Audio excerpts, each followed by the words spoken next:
صحت عافیت کے بارے میں دعا مانگی جاتی ہے، اللہ تعالیٰ سے سوال کیا جاتا ہے، تو یہ دعا کیسے قبول ہوگی؟ اس کے حوالے سے میں ایک نسخہ عرض کرتا ہوں۔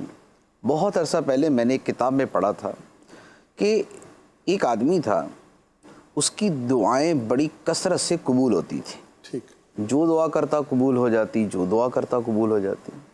تو اس سے کسی نے پوچھا کہ یار تم کو اتنے نیک آدمی بھی نہیں لگتے کہ تم کوئی ولی ہو، کوئی بڑی پہنچی ہوئی ہستی ہو، ایسا بھی نہیں ہے، لیکن پھر بھی تمہاری دعائیں اتنی کثرت سے قبول ہوتی ہیں، وجہ کیا ہے؟ اس نے کہا کہ اس کی وجہ یہ ہے کہ میں جب اپنے گھر سے نکلتا ہوں تو مجھے جو بندہ نظر آتا ہے میں اس کے لیے دعا کرتا ہوں۔ سبحان اللہ، ٹھیک ہے۔ روڈ پہ چلتے ہوئے، گاڑی چلاتے ہوئے، بائک پہ، پیدل، خریداری کرتے، مجھے جو بندہ نظر آتا ہے میں اس کے لیے دعا کرتا ہوں، یا اللہ اس کا بھلا کر، یا اللہ اس کی خیر کر، یا اللہ اس کو عافیت دے، یا اللہ اس کے ساتھ اچھا معاملہ فرما۔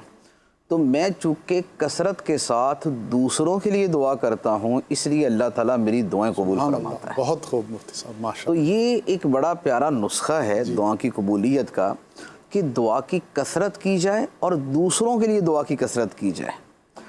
تو اب جیسے گھر سے نکلیں، اب وہ ٹھیلے والا ہے، وہ دکاندار ہے، وہ صفائی والا ہے، وہ رزق کی تلاش میں نکلنے والا ہے، اب سب کے لیے دعا کرتے جائیں، یا اللہ یہ جو رزق کمانے کے لیے نکلا ہے اس کو رزق حلال عطا فرما، جس کا روزگار چل رہا ہے یا اللہ اس کے رزق میں برکت عطا فرما، کوئی پریشان نظر آتا ہے کہ یا اللہ اس کی پریشانی دور کر دے، کوئی مریض سا نظر آیا تو کہ یا اللہ اس کو شفا عطا فرما دے، ہاسپٹل کے سامنے سے یا لیب کے سامنے سے گزرے تو یا اللہ جہاں یہاں جو مریض ہیں ان کو شفا عطا فرما۔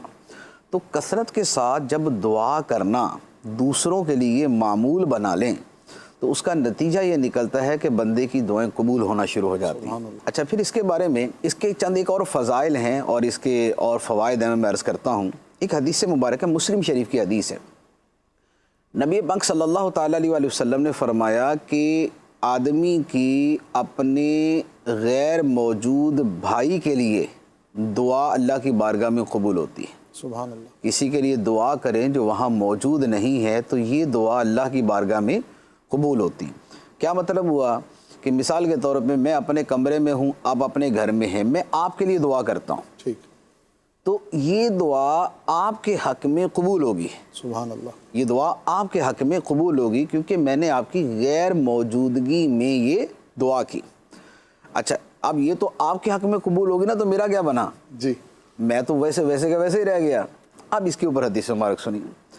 نبی پاک صلی اللہ تعالیٰ علیہ وآلہ وسلم نے فرمایا کہ جب کوئی بندہ اپنے بھائی کے لیے اس کی غیر موجودگی میں دعا کرتا ہے تو ایک فرشتہ اس دعا کرنے والے کے سر کے قریب کھڑا ہوتا ہے، سبحان اللہ، سبحان اللہ۔ وہ اس کی دعا پہ آمین کہتا ہے، اللہ، ٹھیک، وہ اس کی دعا پہ آمین کہتا ہے اور ساتھ میں یہ کہتا ہے کہ تیرے لیے بھی ایسی ہی خوشخبری ہو۔ سبحان اللہ، سبحان اللہ، کیا خوب۔ گویا ہوا یہ کہ میں نے آپ کے لیے دعا کی تو فرشتے نے میرے لیے دعا کی، سبحان اللہ، سبحان اللہ، آپ کے حق میں میری دعا قبول، میرے حق میں فرشتے کی دعا قبول۔ بہت خوب۔ ٹھیک ہے۔ اچھا، پھر ایک اور حدیث مبارک ہے اسی کے اوپر، نبی پاک صلی اللہ تعالیٰ علیہ وآلہ وسلم نے فرمایا کہ جب بندہ یوں دعا کرتا ہے نا اپنے بھائی کے لیے تو اللہ تعالیٰ اس بندے سے فرماتا ہے کہ شروع میں تم سے کروں گا، اللہ، اللہ، تم نے دعا اس کے لیے کی ہے لیکن شروع میں تم سے کروں گا، سبحان اللہ، جو سبحان تم نے اس کے لیے مانگا پہلے تجھے عطا کروں گا پھر اس کو عطا کروں گا۔ اللہ، اللہ، اللہ۔ تو اب آپ دیکھیں کہ یہ کس قدر خوبصورت اور زبردست قبولیت کا عمل ہے سبحان کہ ہم اپنی دعاؤں میں دوسروں کو شریک کر لیں اور دوسروں کے لیے دعا کرنا شروع کر دیں، سبحان اللہ۔ تو جو چیز آپ کو چاہیے نا آپ دوسرے کے لیے مانگنا شروع کر دیں،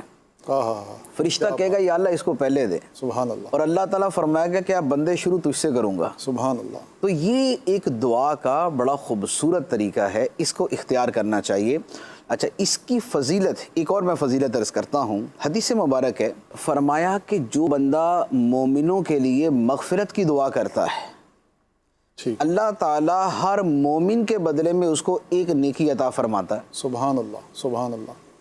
اب اس پر باقاعدہ علماء نے تحریر فرمایا کہ جو بندہ یہ دعا مانگے اللہم اغفر لی ولکل مؤمن و مؤمنہ، اے اللہ مجھے بھی بخش دے اور ہر مومن مرد و عورت کو بخش دے، ٹھیک، تو ہر ایک کے بدلے میں ایک نیکی ملے گی۔ ٹھیک، دنیا میں اس وقت جو مسلمان ہیں ان کی تعداد 1.5 ارب ہے. سبحان اللہ.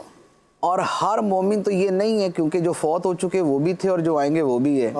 کیا بات ہے. تو یہ ایک دعا کہ اے اللہ مجھے بخش دے اور ہر مومن مسلمان مرد عورت کو بخش دے، اس ایک دعا سے اللہ تعالیٰ ہر ایک کی تعداد کے برابر نیکیاں عطا فرمائے گا. تو اربوں کی تعداد میں نیکیاں اس ایک جملے کے ذریعے بندے کو نصیب ہو جاتی ہیں. سبحان اللہ. سبحان اللہ. تو یہ دعا، اب یہ دوسروں کے لیے دعا بھی ہے، اپنے لیے دعا بھی ہے، نیکیوں کے حصول کا ذریعہ بھی ہے.